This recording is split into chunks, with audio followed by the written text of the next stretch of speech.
channel resep Mama Rica. Hari ini mari kita masak kerang cabai lombok hijau. Berikut bahan-bahannya. Silahkan di screenshot dan disimpan.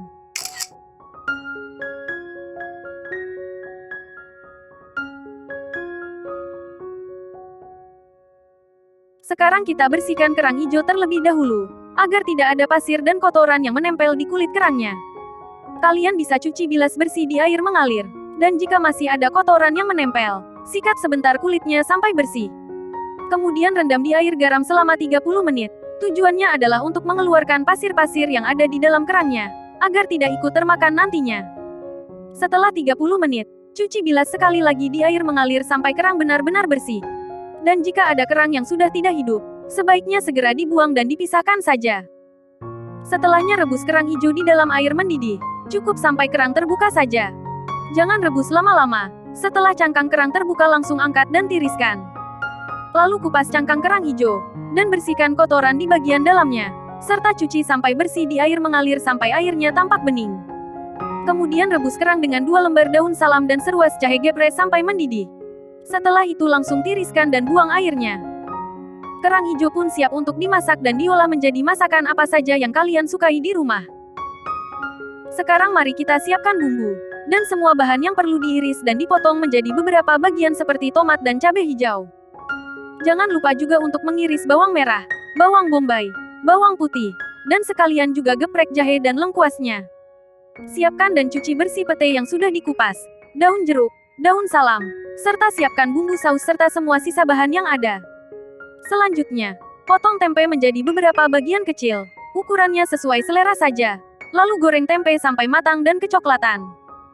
Kemudian panaskan sedikit minyak, tumis bawang merah, bawang putih, bawang bombay, daun salam, daun jeruk dan lengkuas sampai terasa harum. Masukkan pete dan cabai hijau, tumis sebentar sampai semuanya harum, agar pete dan cabai hijaunya layu. Lalu masukkan kerang, tempe dan tomat, bumbui dengan saus tiram, gula, garam dan merica. Kemudian beri sedikit air dan aduk sampai tercampur rata. Terakhir masukkan daun bawang atau daun pre, aduk sampai rata. Dan masak sebentar sampai bumbunya meresap. Tidak perlu dimasak terlalu lama. Segera angkat kerang lombok hijau dan sajikan di atas piring dengan nasi hangat, serta lauk pauk lainnya. Berikut beberapa tips mengolah kerang hijau agar tidak bau amis, dan tidak berpasir saat dimakan. Pertama, cangkang kerang harus disikat bersih. Terkadang cangkang kerang hijau masih ada kotorannya, dan kita harus menyikatnya sebentar supaya bersih. Dengan begini, setelah kerang direbus dan matang nantinya, kotoran yang di bagian luar tadi tidak ikut termakan atau tertelan. Dan jika ada serabut-serabut di cangkang kerangnya, kalian bisa menarik dan membersihkan serabutnya pakai tangan. Serabut-serabut ini tidak berbahaya, jadi kalian tidak usah takut. Hanya saja jika termakan rasanya tidak enak, jadi lebih baik kita cabut dan buang saja. Kedua, rendam kerang hijau dengan air garam. Tujuan merendam kerang dalam air garam adalah supaya cangkang kerang terbuka, dan pasir yang mengendap di dalam kerang juga ikut keluar. Dengan begini kerang lebih aman untuk dikonsumsi. Waktu untuk merendam kerang hijau pun tidak perlu terlalu lama, cukup sekitar 30 menit atau 1 jam saja. Selain membersihkan dan mengeluarkan pasir dari dalam kerang, air garam juga bisa untuk menghilangkan bau amis serta mematikan bakteri. Jadi sebaiknya langkah ini jangan dilewatkan untuk mendapatkan kerang yang bebas dari bau amis dan pasir. Ketiga, buang kerang hijau yang sudah tidak hidup. Jika ada kerang yang sudah tidak hidup dan berbau busuk, sebaiknya segera langsung dibuang, agar tidak mempengaruhi rasa dan aroma kerang yang masih segar saat sudah matang nantinya. Ciri-ciri kerang yang busuk biasanya daging kerangnya sudah berubah warna menjadi berwarna hitam, dan tampak berlendir. Saat direndam air garam pun cangkangnya tidak mau terbuka, dan bahkan setelah direbus pun cangkangnya masih tetap tertutup sangat rapat sekali, dan sangat susah dibuka pakai tangan ataupun pisau. Jika mendapati kerang yang seperti itu, kita harus berhati-hati, agar tidak mencemari kerang lain yang masih bagus. Ciri-ciri kerang yang masih bagus adalah, warnanya cerah dan tampak segar tidak berbau, serta wangi khas kerang hijau.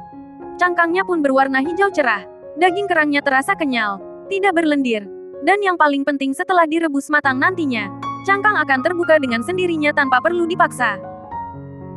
Keempat, tips agar kerang hijau tidak bau amis. Setiap orang punya cara tersendiri masing-masing untuk menghilangkan bau amis dari kerang. Berikut salah satunya yaitu, dengan merebusnya sebentar dengan beberapa lembar daun salam dan sedikit jahe sampai mendidih. Jika tidak ada jahe, kalian bisa menggantinya pakai serai dan daun salam. Ambil bagian putihnya saja, lalu geprek dan masukkan ke dalam air rebusan kerang. Setelah direbus dan dibersihkan bagian hitamnya, cuci bersih daging kerang sekali lagi di air mengalir, supaya kerang benar-benar bersih dari pasir, bau amis, dan pecahan cangkang kerang serta kotoran yang mengendap. Kelima, tips agar kerang tidak alot. Sifat kerang hampir mirip dengan cumi-cumi, yang dimana jika dimasak terlalu lama maka teksturnya akan berubah menjadi alot, alias seperti karet dan susah dikunyah yang bisa bikin gigi hampir copot. Maka dari itu jangan masak kerang dalam waktu terlalu lama, cukup masak sampai cangkang kerang terbuka lebar, dan bisa dikupas dagingnya. Selama kerang terkena suhu panas tinggi, cangkang kerang akan terbuka sendirinya tanpa perlu dipaksa. Keenam, beli kerang hijau di tempat yang terpercaya. Terakhir, pastikan kalian membeli kerang hijau yang dipanen dari perairan yang bersih, dan bebas dari limbah apapun seperti limbah sampah, limbah industri dan sebagainya. Karena pada dasarnya kerang hidup menempel pada batang kayu, batu dan bagian bawah perahu atau kapal. Mereka tidak bisa bergerak lincah seperti ikan ke sana kemari. Karena itu, kerang menyerap air dan menyaring apapun yang ada di sekitar mereka selama 24 jam terus-menerus sebagai makanan mereka. Jika perairannya bersih dan belum tercemar limbah, biasanya kerang akan memakan zooplankton, fitoplankton dan kandungan alami lainnya yang ada di dalam air, sehingga menghasilkan kerang yang sehat dan aman untuk dikonsumsi. Tetapi jika kerangnya sudah tercemar limbah apapun dan habitatnya rusak, maka kerang akan menyerap semua limbah itu sebagai makanannya, seperti logam berat merkuri, timbal, timah dan lainnya. Dan jika dipanen tentu saja rasanya sudah tidak enak, dan berbahaya untuk dikonsumsi karena bisa bikin mual dan pusing gara-gara limbah logam berat tersebut. Jadi pastikan kalian membeli kerang apapun di tempat yang terpercaya, dan sudah ahli di bidangnya selama ini. Jangan takut untuk makan kerang, asal dikonsumsi dalam jumlah batas wajar. Kerang sangat baik untuk mencegah anemia dan menjaga kesehatan jantung. Kandungan kalsium dan fosfor yang melimpah pada kerang juga sangat baik untuk menjaga kesehatan tulang dan gigi, agar gigi tetap kuat dan kokoh. Serta kandungan asam lemak omega 3 yang ada dalam kerang hijau juga membantu menjaga keseimbangan kolesterol dalam tubuh, meningkatkan fungsi dan kerja otak agar menjadi lebih tajam. Dan selalu ingat, konsumsilah kerang dalam jumlah yang tepat dan sewajarnya. Jangan sampai berlebihan. Makanan apapun itu jika dikonsumsi secara berlebihan, semuanya tidak baik untuk tubuh, karena membuat kinerja organ dalam tubuh kita menjadi lebih berat dan tidak bisa beristirahat. Akhir kata, semoga kita semuanya sehat selalu, dan konsisten menjaga pola makan serta pola hidup sehari-hari. Silakan simpan resep ini untuk jadi menu masak besok. Semoga video ini bermanfaat untuk kalian semua. Sampai jumpa di video selanjutnya minggu depan.